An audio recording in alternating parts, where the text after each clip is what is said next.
할렐루야. 주님의 이름으로 환영합니다. 이 시간 우리 마음을 다하고 뜻을 다해서 하나님께 예배드리겠습니다. 다 같이 기도하겠습니다.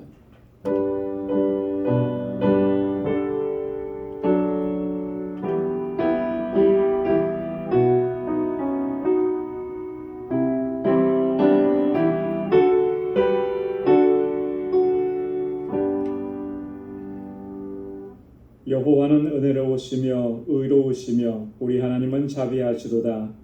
여호와께서는 어리석은 자를 보존하시나니 내가 낫게 될 때에 나를 구원하셨도다. 내 영혼아 내 평안함에 돌아갈지어다. 여호와께서 너를 후대하심이로다.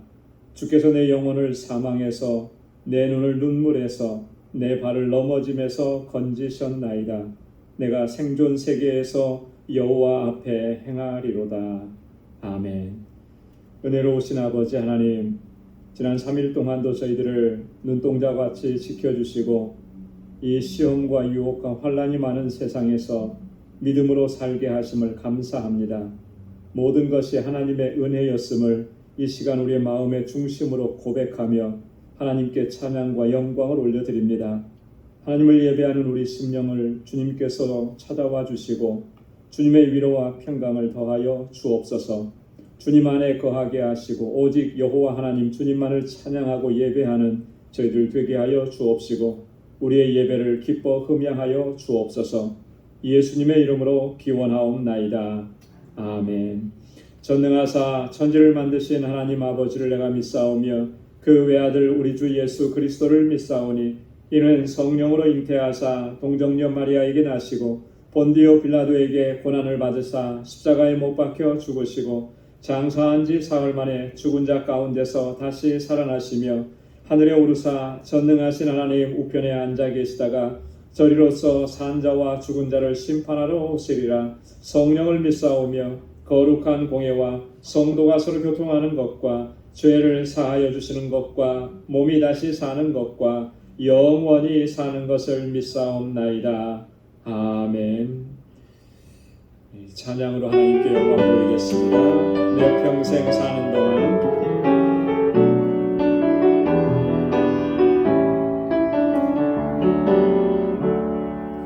내 평생 사는 동안 주 찬양하리. 여호와 하나님 내 주를 찬양하리.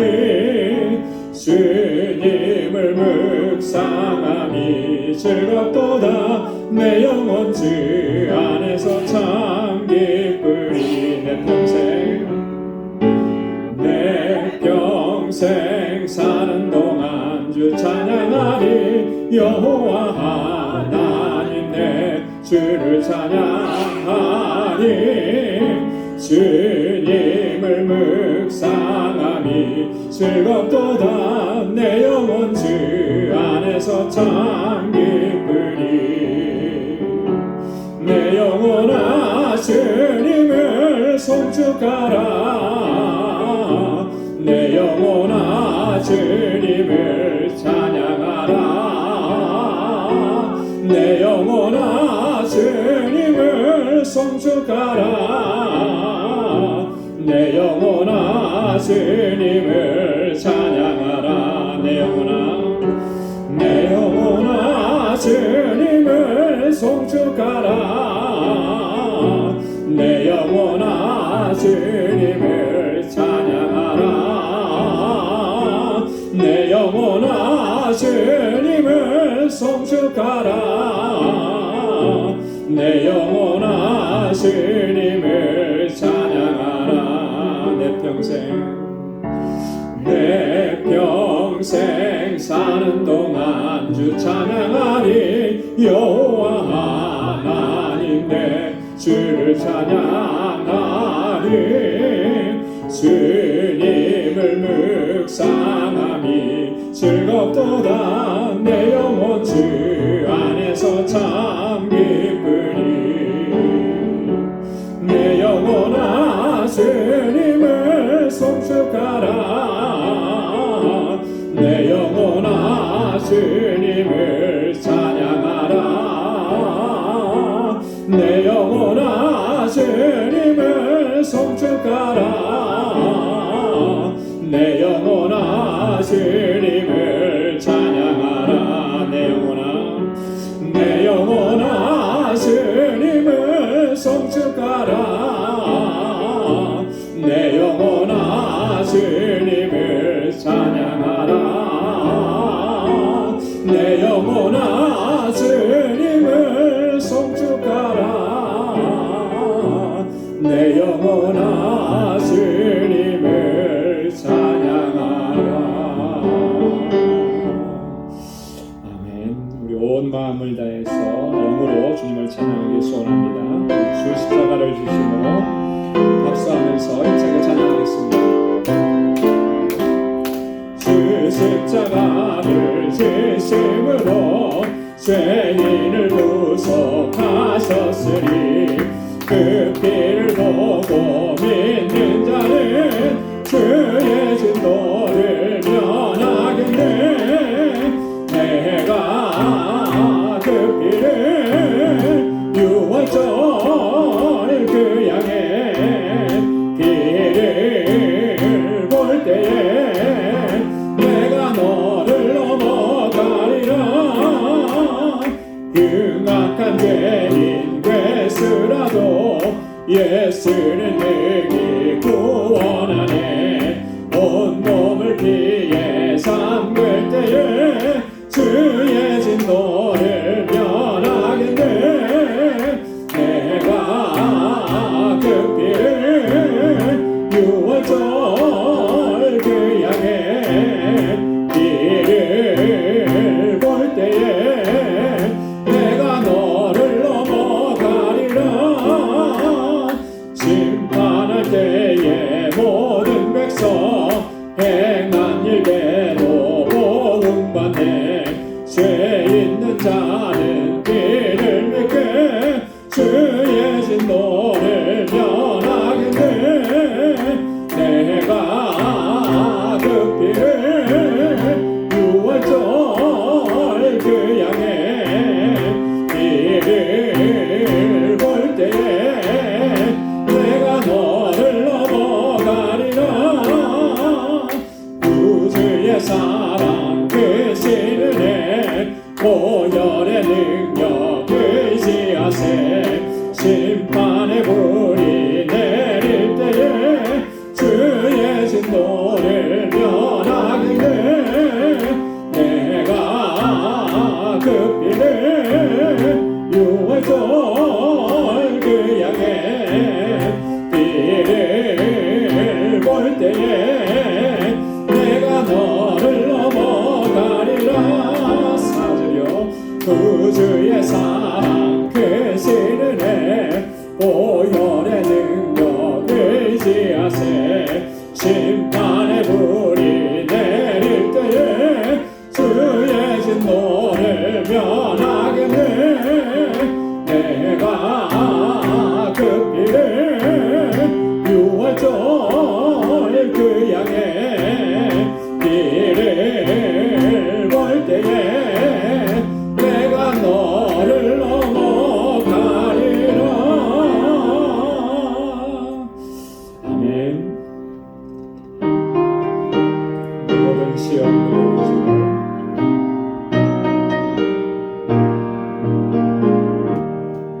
내 모든 시험 무거운 짐을 주 예수 앞에 아뢰이면 근심에 쌓인 날 돌아보사 내 근심 모두 덮으시네.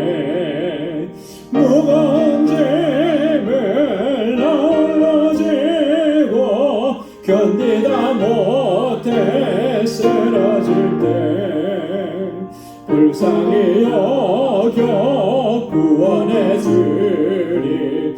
은혜의 주님 오직 예수. 내 모든 괴로움 닥치는 환난 주 예수 앞에 아뢰이면 주께서 친히 날 구해 주사 넓으신 사랑 베푸시네. 무거운 짐을 나눠지고 견디다 못해 쓰러질 때 불쌍히 여겨 구원해 주리 은혜의 주님 오직 예수 내 짐이 점점 무거워질 때 주 예수 앞에 아뢰이면 주께서 친히 날 구해주사 내 대신 짐을 져주시네 무거운 짐을 나눠지고 견디다 못해 쓰러질 때 불쌍히 여겨 구원해 주리 은혜의 주님 오직 예수 마음의 시험 무서운 죄를 주 예수 앞에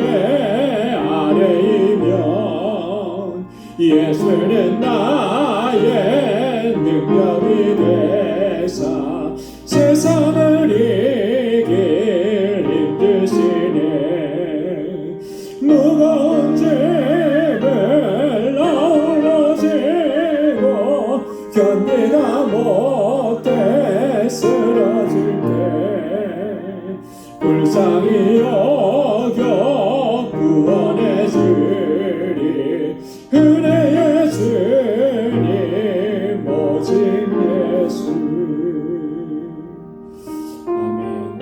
우리를 긍휼히 여겨주시고 불쌍히 여겨주시고 우리의 모든 시험, 우리의 무거운 짐 주님께서 다 맡아주실 줄로 믿습니다.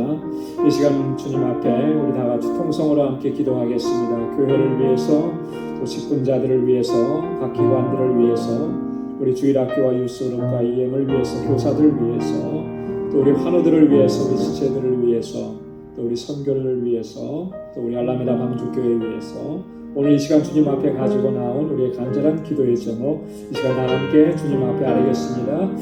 하나님 아버지 고맙고 감사합니다. 이렇게 사랑하셔서 주님을 영배하고 찬양하고 경배하게 하신 하나님 감사합니다. 날마다 은혜 안에 살아가게 하시고 아버지 하나님께서 작은 것 하나도 하나님의 은혜인 것을 이 시간을 통하여서 저희들 다시 깨닫고 하나님 앞에 고백하고 감사하며 찬양케 하신 하나님 감사합니다.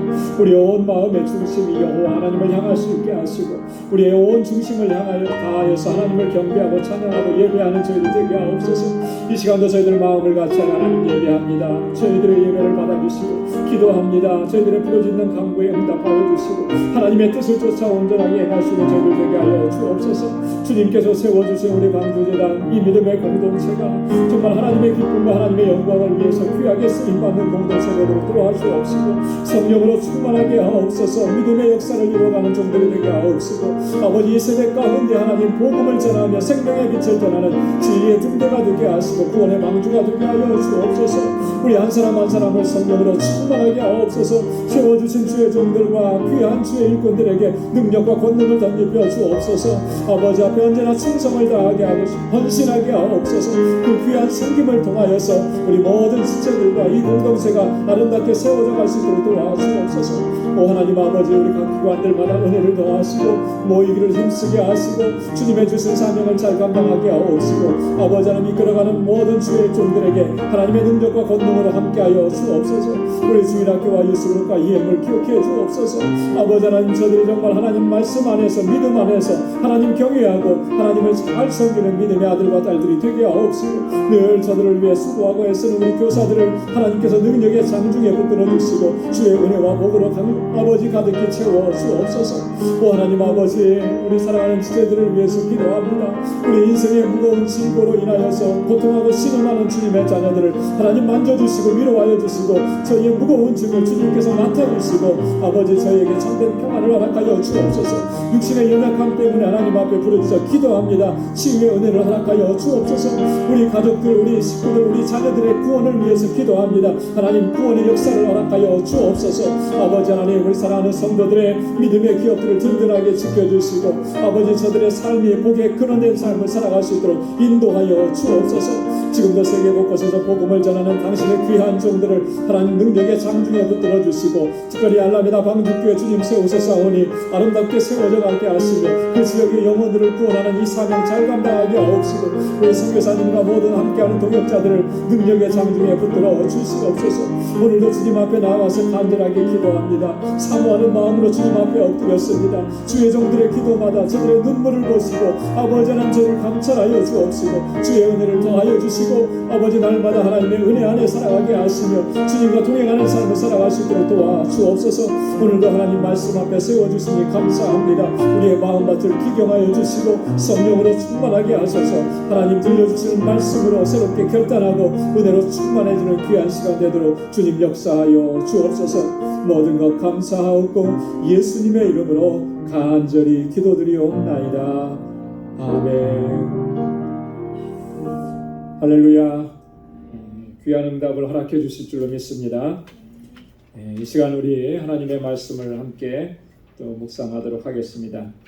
오늘 묵상할 말씀은 고린도전서 제2장 6절에서 16절까지 말씀입니다. 고린도전서 2장 제6절에서 16절까지 말씀 우리 한 절씩 교독하겠습니다.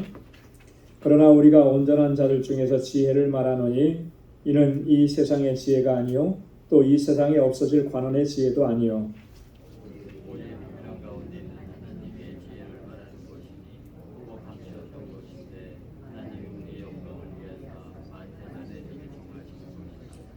이 지혜는 이 세대의 관원이 하나도 알지 못하였나니 만일 알았다면 영광의 주를 십자가에 못 박지 아니하였으리라.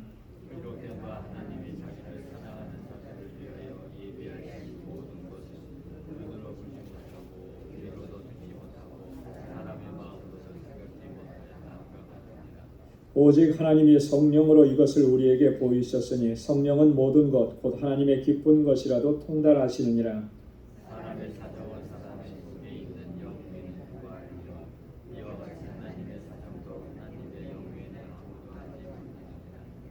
우리가 세상의 영을 받지 아니하고 오직 하나님께로 온 영을 받았으니 이는 우리로 하여금 하나님께서 우리에게 은혜로 주신 것들을 알게 하려 하심이라.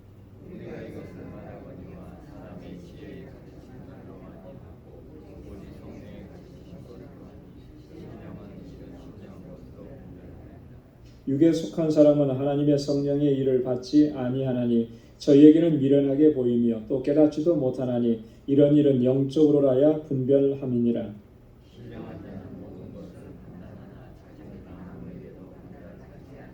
다 함께요. 누가 주의 마음을 알아서 주를 가르치겠느냐. 그러나 우리가 그리스도의 마음을 가졌느니라. 아멘. 우리 지난주에 이어서 계속되는 말씀입니다. 바울이 이 고린도 교회의 가장 큰 문제는 바로 파당, 분쟁의 문제였다고 얘기했고 또 그리고 그 분쟁의 원인이 어디에 있었느냐. 세상 지혜로 판단하고 또 세상 지혜를 자랑하고 여기에 문제의 원인이 있었다라고 이렇게 지난번에 말씀을 나눴습니다. 그래서 그런 세상 지혜로 판단하는 일을 버리고 하나님의 지혜에 의지해야 된다. 그래서 오늘 2장 이후로는 계속해서 이 하나님의 지혜에 대한 그런 말씀을 합니다. 지난주에 우리가 말씀을 나눈 것을 간단하게 보면 바울이 고린도 교회에 가서 하나님의 증거를 전할 때 어떤 자세로 그가 하나님의 증거를 전했는지를 설명을 했죠. 말과 지혜의 아름다운 것으로 하지 않았다 그랬습니다. 그 세상 지혜로 하지 않았다라고 하는 거예요. 예수 그리스도와 그의 십자가에 못 박히신 것 외에는 내가 아무것도 알지 아니한다 그랬습니다. 이 하나님의 증거, 하나님의 복음의 핵심은 뭐냐? 예수 그리스도라고 하는 거죠. 그리스도의 십자가에 못 박히심이라고 하는 거예요. 이게 가장 중요하고 이 중요한 것을 놓쳐서는 안 된다라고 하는 거죠. 성령의 나타나심과 능력으로 행했다. 세상 지혜에 의지하지 않고 성령의 능력을 의지했다라고 하는 거예요. 그리고 그렇기 때문에 이 믿음이라고 하는 것은 하나님의 사람의 지혜에 있지 않고 하나님의 능력에 있다라고 하는 것을 바울이 강조했었습니다. 여러분 여기 1절에서 5절까지 바울이 전하고 있는 이 말씀을 우리가 항상 기억해야 합니다. 그리고 또 하나님의 능력을 의지해야 하는 것이죠. 자, 오늘 본문은 6절부터 16절까지인데 하나님의 지혜에 대해서 말씀을 합니다. 그리고 그 하나님의 지혜를 우리가 어떻게 알 수 있는가, 어떻게 깨닫게 되는가, 그걸 깨닫게 하시는 하나님의 섭리, 이것을 바울이 증거하고 있는 건데요. 우리가 두 부분으로 이렇게 나눠서 보겠습니다. 6절부터 9절까지는 비밀한 가운데 있는 하나님의 지혜에 대해서, 또 10절부터 16절까지는 성령을 통해서만 깨닫게 되는 하나님의 지혜에 대해서 이렇게 나누어서 있습니다. 자, 먼저 첫 번째 구절을 보면은 하나님의 지혜는 이 세상의 지혜도 아니고 세상에 없어질 관원의 지혜도 아니다. 이렇게 바울이 분명하게 선언합니다. 자, 6절 말씀을 우리 한번 다시 한 목소리로 읽어보겠습니다. 6절에 다 같이요. 그러나 우리가 온전한 자들 중에서 지혜를 말하노니 이는 이 세상의 지혜가 아니요 또 이 세상에 없어질 관원의 지혜도 아니요. 자, 여기서 말하는 내가 지혜를 말한다. 그 지혜는 무슨 지혜를 얘기하는 겁니까? 누구의 지혜예요? 하나님의 지혜를 얘기하는 겁니다. 자, 그런데 우리가 온전한 자들 중에서 이 지혜를 말한다. 여러분, 이 온전한 자들이라고 하는 말은 성숙된 믿음을 소유한 사람들이라고 하는 그런 의미입니다. 그래서 믿음을 가진 사람만이 이 하나님의 지혜를 바로 깨달을 수 있고 바로 알 수 있고, 믿음이 없이는 하나님의 지혜를 전혀 알 수가 없는 것이죠. 왜 그러냐면 그 하나님의 지혜는 여기서 분명하게 얘기했잖아요. 세상 지혜가 아니라는 거죠. 세상 지혜라고 하면 믿지 않는 사람들도 잘 알죠. 아니, 믿지 않는 사람들이 훨씬 더 잘할 수가 있을 거예요. 그죠? 예. 그쪽 분야에서 일을 하는 사람들일 테니까 더 우리보다 훨씬 더 잘 알겠죠. 그러나 하나님의 지혜는 세상의 지혜가 아니기 때문에 세상의 지혜로는 알 수가 없다라고 하는, 또 세상에 없어질 관원의 지혜도 아니다. 이렇게 분명하게 선언합니다. 관원의 지혜. 여러분이 여기서 말하는 관원의 지혜라고 하는 것은, 이 관원은 누구를 가리키는 걸까요? 요즘식으로 표현하면은 정치적인 지도자들, 공무원 중에서도 고위 공무원, 이렇게 얘기할 수 있을 것 같은데 누구를 가리키는 걸까요? 바울이 여기서 관원의 지혜라 했을 때 8절 말씀에 보면 이 관원의 지혜라고 했을 때 그 관원은 유대의 관원들을 이야기하는 것이 분명해요. 왜냐하면 8절에 뭐라 그랬습니까? 이 지혜는 이 세대의 관원이 하나도 알지 못하였나니 만일 알았다면 영광의 주를 십자가에 못 박지 아니하였으리라 그랬잖아요. 그죠? 이 세대의 관원, 유대인들의 관원들을 얘기합니다. 예수님을 십자가에 못 박은 사람들이 누구예요? 물론 로마 군사들, 로마 병정들이 못 박았지만 예수님을 못 박도록 거기까지 몰아간 사람들이 누구냐는 거죠. 당시에 종교 지도자들과 정치 지도자들이라는 거예요. 그러니까 여기서 말하는, 만약에 그들이 영광의 주를 알았다면, 주님을 알았다면, 이 지혜를 알았다면, 그러면 주님을 십자가에 못 박지 않았을 것이다. 자, 그러니까 여기서 말하는 관원의 지혜라고 하는 것은 당시의 유대 관원들의 그 지혜다. 이렇게 우리가 이해할 수가 있습니다. 하나님의 지혜는 그런 것과는 전혀 다르다라고 하는 거예요. 아니라고 하는 거예요. 자, 그 다음에 7절 말씀에 보면 하나님의 지혜는 비밀한 가운데 있는 것이다. 이렇게 얘기합니다. 7절 말씀 우리 한번 같이 읽어보겠습니다. 시작. 오직 비밀한 가운데 있는 하나님의 지혜를 말하는 것이니 곧 감추었던 것인데 하나님이 우리의 영광을 위하사 만세전에 미리 정하신 것이라. 아멘. 자, 하나님의 지혜를 말한다. 그런데 그 하나님의 지혜의 특징이 뭔가? 비밀한 가운데 있다. 비밀한 가운데 있는 하나님의 지혜라. 여러분, 비밀한 가운데 있다라고 하는 말은 뭐예요? 다른 말로 얘기하면 감추어져 있다라고 하는 그런 말이잖아요. 그죠? 감추어져 있는 거예요. 예. 감추어져 있기 때문에 아무나 그것을 볼 수가 없는 거예요. 제가 군 생활하면서 저에게 주어졌던, 그러니까 저하고 같이 부대 생활했던 사람, 사병이지만 주어졌던 그 뭐라 그럴까요?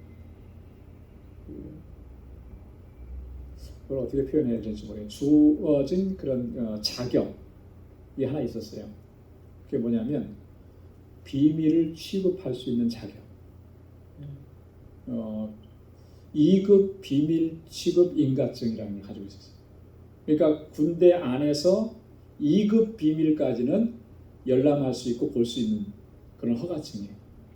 자, 그러니까 저는 2급 비밀 안에서는 뭐 저는 한 번도 본 적은 없지만 그런 자격은 있었거든요. 볼 수 있는 거예요. 네. 근데 만약에 그 인가증이 없으면 그 비밀은 볼 수 없는 거죠. 만약에 억지로 본다 그러면 그거는 불법을 행하는 게 되는 거예요. 마치 그런 거예요. 이 비밀이라고 하는 것은 그것을 볼 수 있도록 허락받은 사람만이 볼 수 있는 거예요. 네. 하나님의 비밀, 하나님의 지혜는 하나님의 비밀이라고 하는데, 비밀하는 가운데 하나님의 지혜가 있다고 그랬는데, 그것은 하나님께서 허락해 주신 사람만 볼 수 있다라고 하는 거예요. 하나님께서 허락해 주신 사람만 알 수 있다라고 하는 그런 의미입니다. 그래서 감추었던 것이라 이렇게 얘기하는 거죠. 이 비밀은 감추어졌던 것이다. 자, 그런데 하나님이 우리의 영광을 위해서 만세전에 미리 정하신 것이다. 우리를 위해서 정해 놓은 것이고, 우리를 위해서 하나님께서 그것을 준비해 놓으셨다. 바울이 그렇게 이야기하는 것입니다. 여러분, 그 비밀의 내용이 뭘까요? 하나님께서 만세전에 그것을 정해 놓으시고 우리의 영광을 위해서 준비해 놓으셨는데, 우리가 알기까지 감추어졌다가 우리에게 보여주신 그 비밀, 하나님의 비밀, 그게 뭐예요? 여러분 다 아시는 건데, 여러분 이미 그 비밀을 볼 수 있고 알 수 있는 자격을 하나님께서 다 주셨잖아요. 그게 뭘까요? 이 비밀은 구원의 은혜에 대한 비밀인 거예요. 그죠? 구원의. 하나님께서 우리를 구원하시고 우리를 영광에 이르도록 하시는, 택하신 자들을 하나님의 영광에 이르도록 하시는 그 비밀을 얘기합니다. 여러분 그거 아시죠? 모르세요? 아시죠? 하고 하면 대답을 하셔야 되는데, 아세요? 모르세요? 다 알고 있잖아요. 그죠? 자, 근데 그 비밀을 세상에 믿지 않는 사람들은 알까요? 모를까요? 전혀 모르는 거죠. 하나님은 그렇게 이 하나님의 지혜를 우리 가운데 우리를 위해서 예비해 두셨다라고 하는 거예요. 이게 비밀의 내용인데, 자 여기 보십시오. 우리의 영광을 위해서다. 얼마나 감격스러운, 그죠? 영광을 위해서, 우리의 영광. 우리 믿는 사람들 가운데 영광이라는 이름을 자녀들에게 지어주는 분들이 참 많아요. 그죠? 영광. 가장 어떻게 보면 영광스러운 이름이 영광인 것 같아요. 그죠? 네. 저희 친구 목사님 중에도 문 목사님이라는 친구가 있는데 거기도 이름을 영광이라고 쳤어요. 네. 우리 가까운 곳에는 주시성을 가지신 목사님이 영광이라는 이름을 써서 항상 주영광이 되잖아요. 그죠? 네. 영광이라는 게 얼마나 감격스러운 거예요. 우리로 하여금 그 영광을 보게 하시고 그 영광을 누리게 하시기 위해서 하나님께서는 만세 전에 미리 이것을 다 준비해 놓으시고 우리를 또 예정해 놓으셨다. 이게 하나님의 신비고 하나님의 비밀이라고 하는 것입니다. 여러분 이것을 생각하면 우리의 구원이 얼마나 감격스러운지 몰라요. 그렇죠? 나의 어떤 행실을 보시고 하나님께서 나를 그 자리로 이끌어 주신 것이 아니라 만세 전에 하나님께서 나를 예정하시고 택정하셔서 그 영광에 이르도록 하신 거예요. 그래서 우리 믿는 사람들은 장차 어디에 이르게 되느냐면 하나님의 영광에 이르게 되는 것입니다. 그래서 오늘 그 밑에 제가 성경 구절 써놨죠. 로마서 8장 30절에 보면 또 미리 정하신 자들을 그들을 또한 부르시고 부르신 그들을 또한 의롭다 하시고 의롭다 하신 그들을 또한 어떻게 하신다고요? 영화롭게 하셨느니라. 마침내 하나님의 영광에 이르게 하셨다라고 하는 말씀입니다. 고린도후서 3장 18절에도 보면 우리가 다 수건을 벗은 얼굴로 거울을 보는 것 같이 주의 영광을 보매 저와 같은 형상으로 화하여 영광으로 영광에 이르리니 곧 주의 영으로 말미암음이라. 얼마나 감격스럽다. 주의 영광을 보매 주님의 영광을 보매 저와 같은 형상으로 화하여. 누구와 같은 형상이에요? 주님의 형상으로 화하여 변화되어 우리가 주님의 영광이 함께 거하게 하신다라. 이게 하나님의 지혜고 하나님의 감추어 놓았던 하나님의 비밀이라는 거예요. 근데 그것을 우리에게는 허락해 주셨다. 그 다음에 8절을 보면 이 하나님의 지혜는 그래서 이 세대에 관원이 하나도 알지 못한다 그랬죠. 예. 만일 알았다면 영광의 주를 십자가에 못 박지 아니하였으리라. 영광의 주라는 표현을 했습니다. 영광의 주. 여러분이 주 예수 그리스도를 가리켜서 영광의 주라고 이렇게 바울이 설명하고 있는 것은 이 안에는 아주 정말 중요한 의미를 담고서 얘기하는 거예요. 영광의 주라고 하는 말은 이런 겁니다. 그리스도는 하나님의 아들이시고 하나님 자신이시다라고 하는 그 의미가 이 속에 담겨져 있는 거예요. 자, 왜 그러냐면 여러분 사실 우리가 아까도 얘기했지만 영광이라는 말은 영광이라는 이름으로 자녀들 이름을 많이 지어줬다 그랬는데 성경에서 영광에 대해서 얘기할 때는 그 영광은 오직 누구에게만이에요? 하나님에게만이에요. 그렇죠? 오직 하나님께만 사용될 수 있는 말이 이 영광이라고 하는 말입니다. 하나님만이 영광을 받으시는 거죠. 누가 영광을 받으시겠어요? 물론 자녀들 이름을 그렇게 지은 거는 오직 하나님께만 영광 돌리는 사람이 되라 그런 의미로 아마 자녀들 이름을 그렇게 졌을 거예요. 오직 하나님만 영광 받으시는 거예요. 그래서 우리가 주님의 일을 하면서도 항상 경계하고 조심해야 되는 것은 사람에게 영광을 돌리고 사람인 내가 영광을 차지하려고 하는 그런 유혹을 이겨내야 되는 것입니다. 아무리 위대하고 아무리 대단한 업적을 남겼어도 그 업적을 남기도록 쓰임받은 것에 감사할 뿐이고요. 우리는 오직 하나님께서 영광을 받으시도록 그 모든 영광을 하나님께 올려드려요. 또 이 땅에서 우리가 보게 되는 그 모든 영광스러운 일들은 다 누구로부터 오는 거예요? 하나님께로부터 오는 거예요. 하나님께. 그래서 하나님께서 그 영광의 빛을 비춰주셨고 그 영광스러운 일을 행하셨고 우리로 하여금 보게 하시고 누리게 하신 거예요. 여러분 그것을 우리가 꼭 기억하고 우리가 모든 영광은 하나님께만 올려드리는 우리 모두가 될 수 있기를 주님의 이름으로 축원합니다. 자, 9절 말씀에 보면은 하나님께서 자기를 사랑하시는 자들을 예비하신 것, 그게 어떤 것들인가? 기록된 바 하나님이 자기를 사랑하는 자들을 위하여 예비하신 모든 것은 눈으로 보지 못하고 귀로도 듣지 못하고 사람의 마음으로도 생각지 못하였다 함과 같으니라 그랬어요. 자, 하나님이 자기를 사랑하는 자들을 위해서 예비하신 모든 것. 뭘 하나님께서 우리를 위해서 예비해 두셨습니까? 뭐를 예비해 주셨죠? 하나님께로부터 여러분 받아서 지금 누리고 있는 게 뭐예요? 구원의 은혜잖아요. 그죠? 구원의 은혜. 그 구원의 은혜로 말미암는 영생이죠. 그리고 하나님께서 우리에게 지금 허락해 주신 모든 은총들, 또 하나님께서 하나님의 뜻대로 우리를 사용하시고자 우리에게 허락해 주신 모든 은사들, 이런 것들이 다 하나님께서 사랑하시는 자들을 위해서 예비해 두신 것들이라고 하는 거예요. 자, 그런데 그것이 눈으로 보지 못하고 귀로도 듣지 못하고 사람의 마음으로도 그거 생각지 못한다. 이게 뭔 말입니까? 이것은 감추어져 있는 것이어서 우리 인간적이고 세상적인 지혜와 이런 것들로는 그걸 알 수가 없다라고 하는 거예요.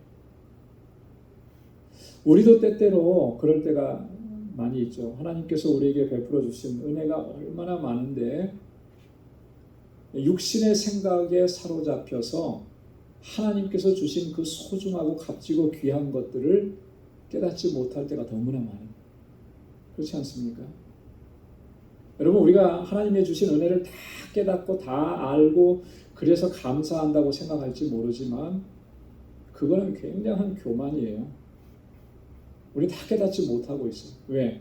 여전히 우리가 육적인 것들이 나의 삶을 지배하기 때문에, 육신의 정욕이 나를 지배하고 있기 때문에 자꾸 거기에 이끌리니까 하나님께서 이미 아름답고 선하고 복된 것을 주셨는데 그것이 아름답고 선하고 복된 것인지를 알지 못하는 거예요. 이게 얼마나 안타까운 일이냐.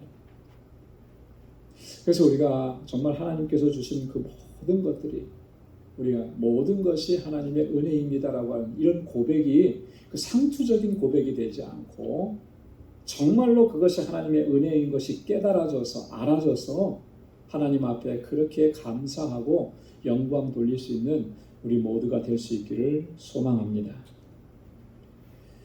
이렇게 알지 못했지만 그러나 그걸 알게 하셨어요. 깨닫게 하셨습니다. 무엇을 통해서? 누구를 통해서?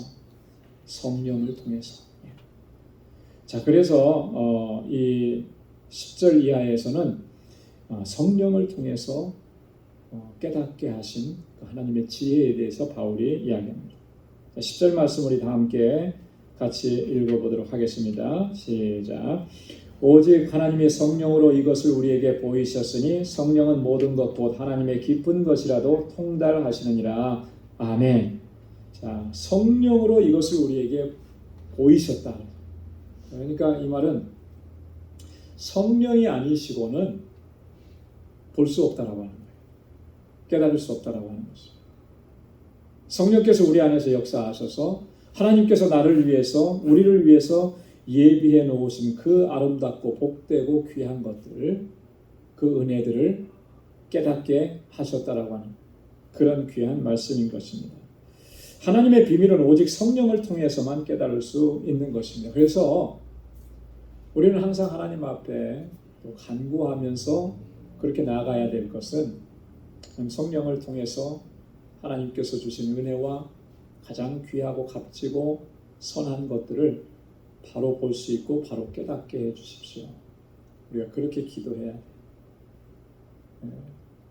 바울이 에베소 교회 성도들을 위해서 중보의 기도를 하면서 기도했던 것들이 많이 있는데요. 그 중에 하나가 뭐냐면 에베소서 1장 17절에 이런 기도였습니다. 영광의 아버지께서 지혜와 계시의 정신을 너에게 주사 하나님을 알게 하시고 했습니다. 하나님께서 이 지혜와 계시의 정신을 주셔서 하나님을 바로 알게 해 주십시오. 이렇게 기도한 거예요. 여기서 하나님을 안다라고 하는 것은요, 이런 거예요. 지적으로 아는 것이 아니고 지적인 알을 넘어서서 경험적이고 체험적으로 하나님을 알아가는 거예요. 하나님을 경험하는 거예요.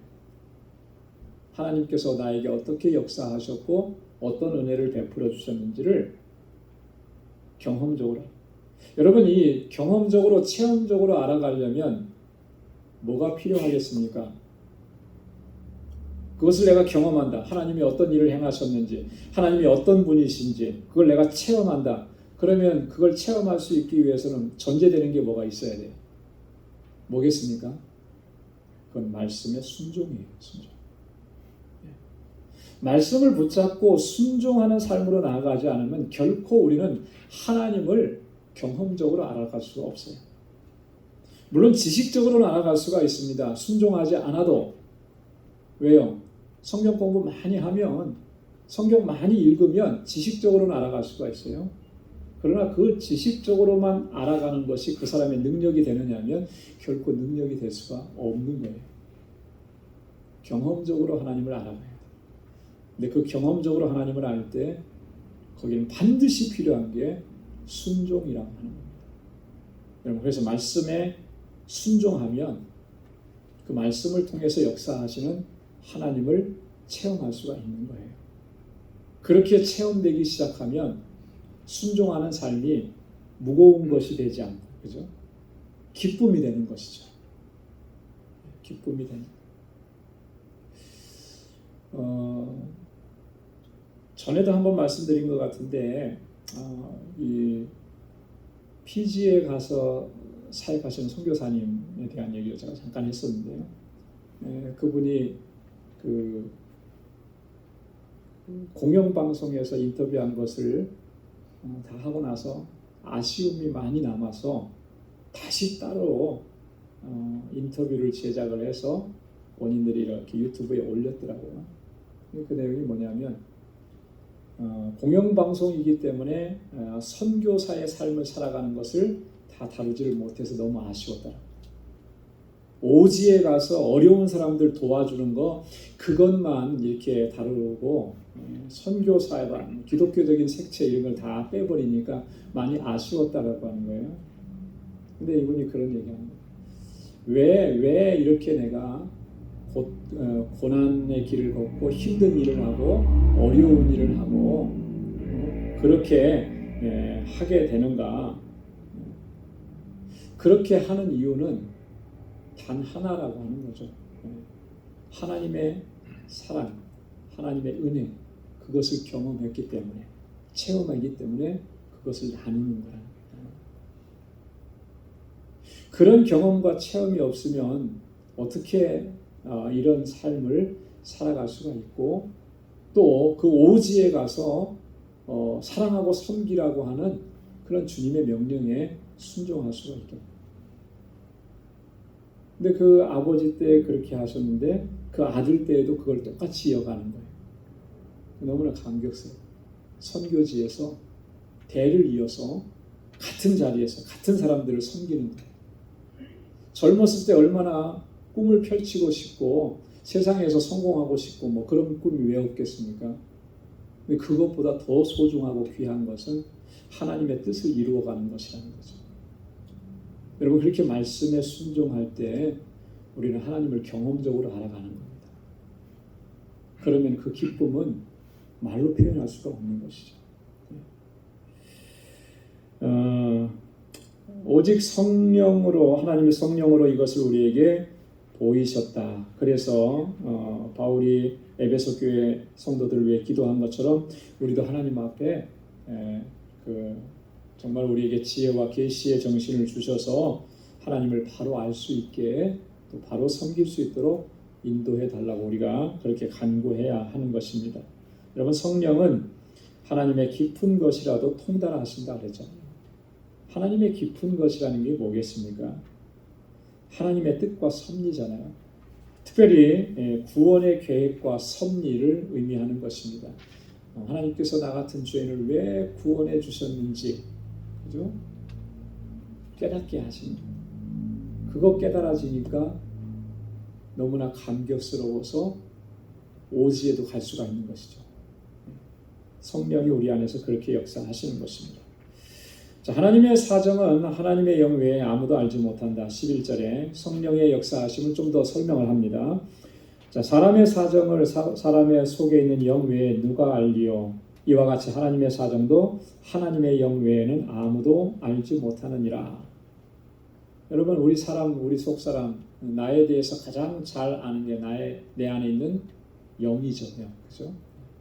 하나님이 가장 잘 아시고 하나님 외에 더 잘 아시는 것은 알 수 있는 건 내 영이, 내 안에 있는 내 영이 나를 잘 아는. 마찬가지로 하나님의 사정도 하나님의 영은 성령을 의미하는 거죠. 그죠? 성령께서 하나님에 관한 모든 것, 하나님의 깊은 것도 다 통달하시고 다 알고 계시기 때문에 피조물인 우리들은요, 하나님께서 행하시는 일, 하나님의 섭리, 그것을 바로 알 수 있으려면 여러분, 세상에서 아무리 우리가 노력해도 그건 알 수가 없는 성령의 도우심으로만 알 수가 있는 것이죠. 어느 정도입니까? 로마서 11장 33절에 보면 하나님의 지혜와 지식은 너무나 부요해서 그 판단 측량할 수 없고 그 길은 찾지 못한다 그랬습니다. 마치 우주 가운데 던져져서 지구로 돌아오는 길을 찾으라 그랬을 때 그 길을 찾을 수 없는 것, 그것보다도 더 하나님의 길, 하나님의 역사하심은 알 수가 없는 거예요. 근데 그것을 깨달아 알 수 있게 하시는 것, 하나님의 사정을 아시는, 통달하시는 성령이라는 거예요. 하나님의 영. 그래서 우리가 항상 하나님의 영을 의지하고 도우심을 구해야 할 줄로 믿습니다. 자, 그런데 12절에 바울이 이어서 또 얘기합니다. 우리는 하나님께로 온 영을 받았다. 할렐루야. 하나님께로부터 온 영을 이미 우리는 받은 사람들이지 않냐라고 하는 거예요. 우리가 세상의 영을 받지 아니하고 오직 하나님께로 온 영을 받았으니 이는 우리로 하여금 하나님께서 우리에게 은혜로 주신 것들을 알게 하려 하심이라 그랬습니다. 여러분, 우리 가운데 임하신 하나님의 영이 우리 안에서 어떤 일을 행하시는지를 바울이 설명하잖아요. 그죠? 하나님께서 우리에게 은혜로 주신 것들을 알게 하시기 위해서 하나님께서 성령을 우리에게 보내어 주셨다라. 내 안에 계신 성령께서 그 성령을 의지하는 사람들로 하여금 하나님께서 우리에게 주신 그 은혜들을 깨닫게 하시는 거예요. 알게 하시는 것입니다. 예수 그리스도의 그 십자가 구속의 은혜, 이것을 깨달을 수 있는 것은 내가 성경 공부를 많이 했기 때문에 알아지는 것이 아니고요. 그거는 아까도 말씀드렸지만 어떻게 보면 지적으로만 아는 거예요. 그러나 그것이 영적으로 깨달아져서 감격스럽고 그 감격이 식어지지 않게 하시는 것은 성령께서 하시는 일입니다. 성령께서 우리 안에서 이렇게 역사하시는 거예요. 여러분, 성령께서 우리 안에서 늘 역사하셔서 하나님께서 은혜로 주신 것들을 늘 깨닫고 알고 기억하면서 또 그로 인해서 하나님 앞에 늘 감사하면서 살아갈 수 있게 하시는 그 은혜가 여러분들에게 있기를 주님의 이름으로 축원합니다. 자, 13절에 보니까 신령한 일은 신령한 것으로 분별한다 그랬습니다. 자, 우리가 이것을 말하거니와 사람의 지혜로 가르친 말로 아니하고 오직 성령의 가르치신 것으로 하는 신령한 일은 신령한 것으로 분별하느니라. 사람의 지혜로 가르친 말이 아니고 성령의 가르치신 것으로 한다. 여러분, 이거는 우리가 절대적으로 기억하고 또 그렇게 우리가 이 안에서 신앙생활을 해야 되는 거예요. 사람의 지혜로 가르친 것으로 하지 않습니다. 성령께서 가르치신 것으로. 성령은 항상 우리 안에서 우리가 행할 길, 우리가 걸어가야 할 길, 그것을 끊임없이 우리에게 가르쳐 주십니다. 그래서 거기에 순종하면서 나아갈 때 하나님의 뜻을 이루고 하나님께 영광 돌리는 삶을 살아갈 수가 있는 것이죠. 지난주에도 한번 말씀을 드린 것 같은데요. 요한복음 14장 26절에 성령께서 우리 안에서 행하시는 가장 귀한 일 중에 하나가 뭐라 그랬습니까? 성령은 우리에게서 가르치신다라고. 그죠? 뭘 가르치시는 거겠습니까? 주님의 말씀을 가르치십니다. 주님께서 말씀하시고 주님께서 행하신 일들을 우리로 하여금 깨닫게 하시고 생각나게 하시는 거예요. 그래서 그 말씀에 순종하는 삶을 살아가도록 그렇게 우리 가운데서 역사하시는 겁니다. 특별히 신령한 일은 신령한 것으로 분별한다 그랬잖아요.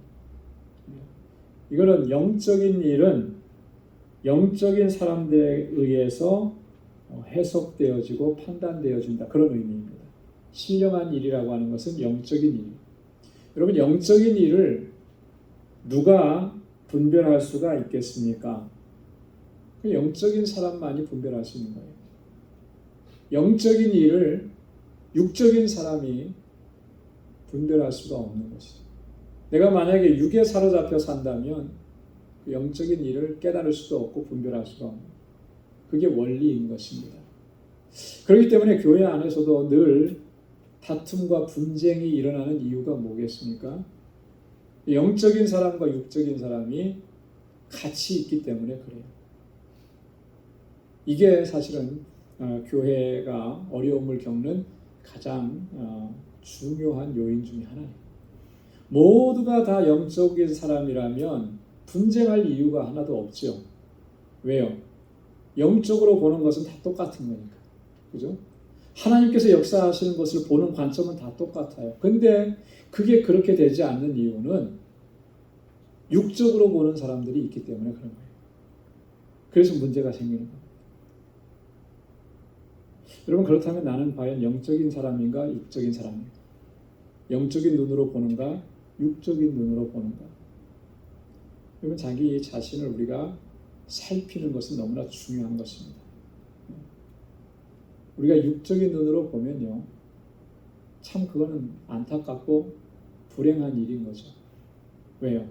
하나님께서 행하시는 그 놀라우신 일들, 그런 것들을 바로 볼 수가 없고 바로 깨달을 수가 없기 때문에.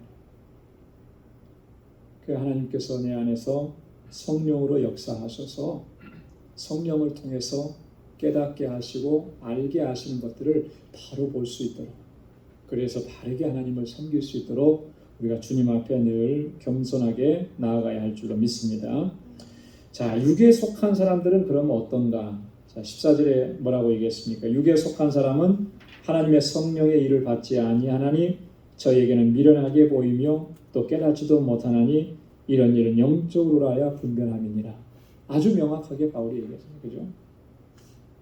육에 속한 사람은 성령, 하나님의 성령의 일을 받지 못한 거예요. 자, 그렇기 때문에 영적으로 하는 일에 그것을 바라보는 시각은 뭐예요? 다 미련하게 본다라. 자, 육에 속한 사람의 특징은 뭐겠습니까? 육에 속했다라고 하는 말은 다른 말로 바꿔 말하면 자연인이라고 하는 거예요. 비영적인 사람들이라고 하는 것입니다. 좀 더 구체적으로 얘기하면 아직 거듭나지 못해서 그냥 원죄를 가지고 태어난 상태 그대로 살아가는 사람들을 얘기하는 거예요. 아직 거듭남의 은혜를 경험하지 못한 사람. 여러분, 교회 안에 있다고 해서 다 영적인 사람 아닙니다. 교회 안에 있다고 해서 다 거듭난 사람이라고 말할 수가 없는 거예요. 어떤 사람은 거듭난 사람이 있지만, 그래서 영적인 눈으로 보는 사람이 있지만, 어떤 사람은 여전히 육적인 눈으로만 봐요. 왜? 거듭나지 못했기 때문에. 하나님의 성령을 받지 않았다고 했잖아요. 성령을 몰라요. 육적인 사람은.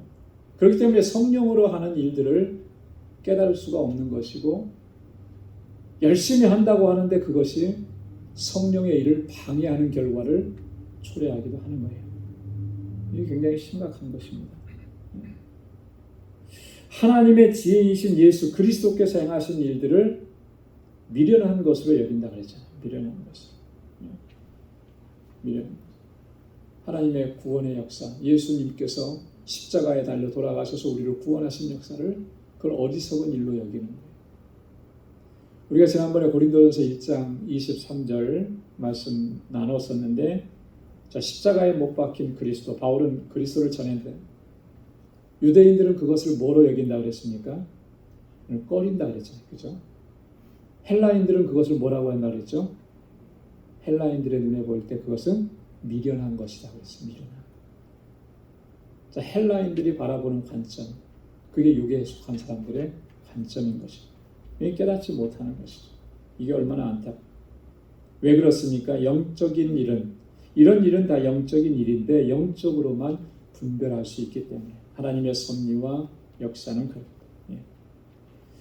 여러분, 이 영적인 눈을 가지고 하나님께서 행하시는 역사들을 또 바로 보고 또 그 은혜 안에 날마다 살아갈 수 있기를 소망합니다.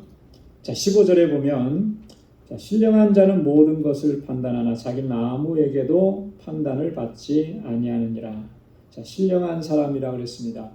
영적인 사람이라고 바꿔서 얘기해도 된다 그랬죠. 영에 속한 사람입니다. 이 영적인 사람은 그 안에 누가 계시는 거예요? 성령께서 거하고 계시는 사람이겠죠. 이 영적인 사람은 어떤 사람입니까? 바울은 설명하기를 세상에 대해서 죽고 하나님께 대해서 산 사람이라 얘기했습니다. 그리스도와 함께 십자가에 못 박혔고 또 성령의 지배를 받으면서 살아가는 사람, 성령의 인도하심을 따라서 살아가는 사람, 이 사람이 바로 영적인 사람. 그렇기 때문에 그는 하나님을 알고, 그죠? 하나님을 바로 아는 거예요. 하나님의 일을 이해합니다.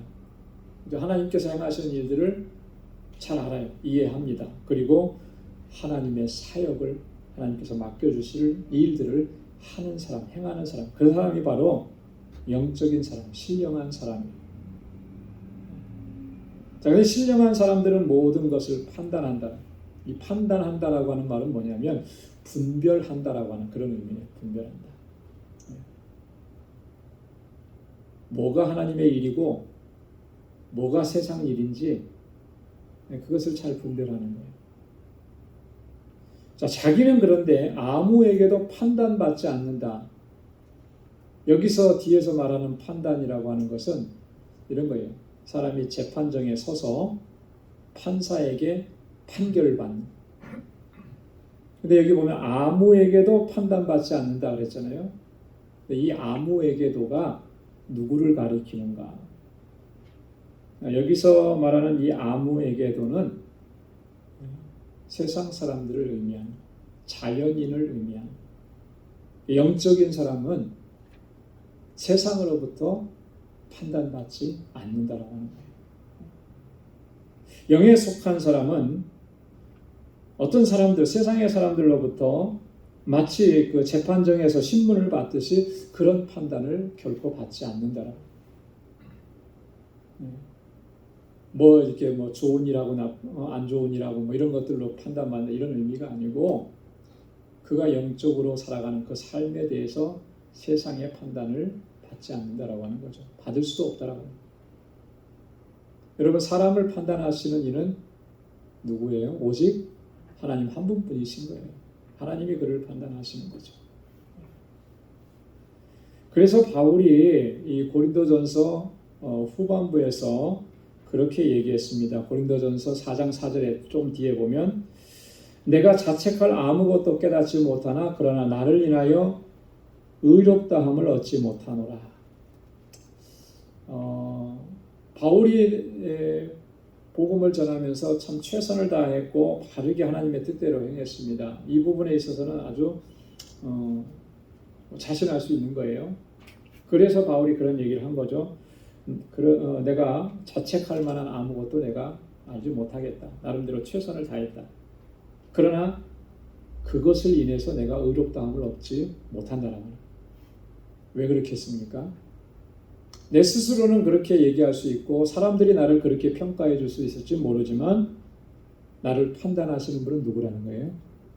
하나님, 주님이시다. 그래서 다만 나를 판단하시는 주시니라 그랬습니다.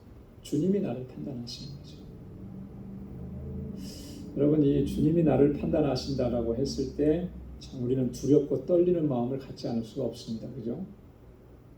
여러분, 그래서 우리가 이 부분은 꼭 우리가 기억해야 합니다. 뭐냐면 세상에서 우리가 아무리 사람들에게 좋은 평판을 받고 저 사람은 참 괜찮은 사람이야, 대단한 사람이야 그런 평가를 얻었다 할지라도 하나님이 보실 때는 다를 수 있는 거예요. 다를 수 있는 거예요. 그렇죠? 그런데 세상 사람들이 그렇게 나를 평가해 줄 때 다른 사람은 모를 수 있습니다. 그러나 나는 나를 알 수가 있어요. 그죠? 내가 과연 그런 평가를 받을 수 있는 사람인가? 그런 칭찬을 받을 수 있는 사람인가? 사람들이 나를 잘 모르기 때문에 겉으로 드러난 모습만 가지고 그렇게 칭찬해주고 평가해줄 수 있어요. 그죠? 근데 정말 솔직한 사람은 내가 그런 평가를 받을 만한 자격이 못 되고 그런 삶을 살아보지 못했다라고 하는 걸 너무나 잘 아는 거죠. 나도 그걸 아는데, 그죠? 솔직하게 나를 대면하면 나도 그걸 아는데 나를 판단하시는 하나님이 그거 모르시겠어요? 그죠? 내가 나를 모르는 것도 하나님은 다 아시는 거예요. 내가 기억하지 못하고 있는 것도 하나님은 다 기억하고 계시는 것이에요. 어떨 때는 그래요. 막 이렇게 이게 맞다고 막 주장을 했는데 나중에 보면 제 기억이 틀렸더라고요. 우리가 그럴 때가 너무나 많아요. 우리 기억이라는 건 그래요. 좋은 일은 그나마 조금 오래 기억하는데 나쁜 일들은 아주 그냥 빨리 잊어버리고 싶은 거죠. 내 기억 속에서 무의식적으로 그걸 지워버리는 거죠. 여러분 뭐 일주일 전, 2주일 전 것도 잘 기억이 안 나는데 10년, 20년, 30년 전에 여러분들이 잘못한 것들, 그죠? 죄 가운데 있었던 일들 기억이 납니까?